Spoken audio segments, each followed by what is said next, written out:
Dear students, welcome to our YouTube channel biology by Deepak Nain. और आज हमारा जो टॉपिक ऑफ डिस्कशन रहेगा, ये क्या है, डबल सर्कुलेशन को रिप्रेजेंट करता है। तो यहाँ पे जो ब्लूइश कलर है वो आपको बताया है क्या है, डीऑक्सीजनेटेड ब्लड है, जो कि कौन लेके आती है, वेन्स। कहाँ से? टिश्यू से। टिश्यू में क्या होता है, हमारी सिंपली सेल्स हैं। यहाँ पे टिश्यू के अंदर सेल्स हैं, और सेल्स के अंदर जो CO2 है वो कहाँ से बनी है, हालांकि हम डिटेल में पढ़ चुके हैं। जैसे जो ग्लूकोज है, ग्लूकोज का जब ऑक्सीडेशन होता है माइटोकॉन्ड्रिया या फिर सेल के अंदर, तो वहां पे क्या बनता है, CO2 plus H2O plus energy. Energy जो रिलीज होती है वो बात अलग है, लेकिन जो CO2 है वो ब्लड के अंदर जब डिफ्यूज होती है तो उसका कलर चेंज हो जाता है, ब्लूइश कलर है, ग्रीनिश ब्लू कलर वो आता है। उसके बाद जो वैना कावा है वो हमारे ब्लड को कहाँ लेके आ जाती है, आप बोल सकते हैं राइट एट्रियम में। फिर उसके बाद राइट वेंट्रिकल में, वो अभी डायरेक्शन हमने देखी थी। और उसके बाद वो पल्मोनरी जो आर्टरीज थी वो यहाँ से जाती हैं, और यहाँ पे हम बोल सकते हैं क्या है, लंग्स कैपिलरीज हैं। और ये लंग्स कैपिलरीज कहाँ पे होती हैं, आपसे पूछे तो ये एल्विलाई के अंदर होती हैं, एलोलाई। और एलोलाई के अंदर डिफ्यूजन होता है, जो ऑक्सीजन एनवायरनमेंट से आई है वो डिफ्यूज हो जाती है, CO2 को यहाँ पे छोड़ दिया जाता है, और उसकी वजह से हमारा जो कलर है ब्लड का वो रेड हो जाता है, या फिर हम बोल सकते हैं ये ऑक्सीजनेटेड ब्लड है, ऑक्सीजनेटेड ब्लड।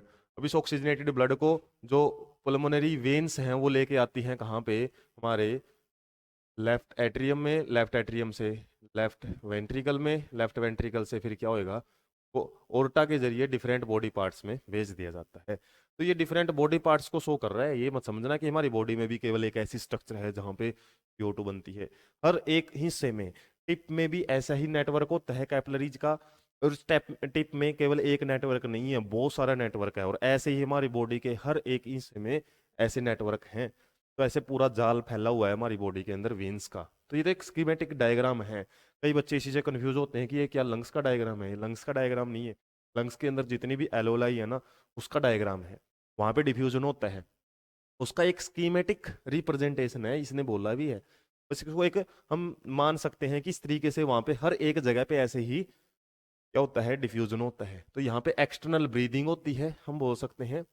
यहाँ पे क्या है, हमारे एलोलर एयर है ना, तो इसको हम एक्सटर्नल ब्रीदिंग बोलते हैं, एक्सटर्नल ब्रीदिंग। और यहाँ पे जो एक्सचेंज हुआ है इसको हम इंटरनल ब्रीदिंग बोलते हैं, इंटरनल ब्रीदिंग।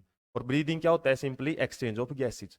जो एक्सचेंज ऑफ गैसेज ब्लड और एयर के बीच में हुआ है वो एक्सटर्नल है। जो इंटरनल ब्रीदिंग में क्या होता है, ब्लड और सेल्स के बीच में जो एक्सचेंज हुआ है उसको हम इंटरनल ब्रीदिंग बोलते हैं। और इस केस में हमारा जो मेन मकसद था, ऑक्सीजन को जो एनवायरनमेंट में है उसको हमने कहाँ तक पहुंचाना था, सेल्स तक। सेल्स में उसका यूज होता है, हर्ट भी यूज करता है, उसकी वाल्स के अंदर यूज करता है।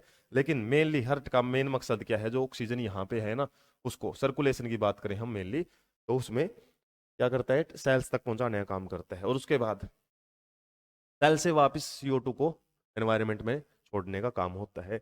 और इस में यदि हम बात करें, यहाँ से हमारा ब्लड यदि हम बात मानने की शुरू हुआ है और इस तरीके से घूम फिर के फिर यहीं पे आया है, तो एक प्रकार का कंप्लीट हो चुका है यहाँ पे। और इस सर्कल की वजह से ही हम बोलते हैं सर्कुलेटरी सिस्टम। और सर्कुलेटरी सिस्टम में हम देख रहे हैं यहाँ पे ब्लड है वो 2 टाइम्स पास होता है। एक बार तो ऑक्सीजनेटेड ब्लड पास होता है और एक बार डीऑक्सीजनेटेड ब्लड पास होता है, हर में से एक सर्कल के टाइम। इसलिए इसको क्या बोलते हैं, डबल सर्कुलेशन। किसके लिए है, यदि मेन तो मानने एक ही सर्कल बना हुआ है, लेकिन एक सर्कल ऊपर बना हुआ है तो पल्मोनरी सर्कुलेशन बोलते हैं, और एक सर्कल नीचे बना हुआ है हार्ट और के बीच में। तो इसकी वजह से दो टाइप के सर्कुलेशन या फिर दो कंपोनेंट्स होते हैं इसमें, पल्मोनरी सर्कुलेशन। पल्मोनरी सर्कुलेशन क्या होता है, हार्ट और लंग्स उनके बीच में जो ब्लड सर्कुलेट करता है। और सिस्टमेट सिस्टमेटिक सर्कुलेशन, सिस्टमेटिक सर्कुलेशन मतलब जो हमारी बॉडी के जितने भी सिस्टम्स हैं उनके बीच में और हार्ट के बीच में सर्कुलेशन होता है, उसको सिस्टमिक या फिर सिस्टमेटिक सर्कुलेशन, सिस्टमिक भी आप लिख सकते हो, सर्कुलेशन है वो होता है। उसके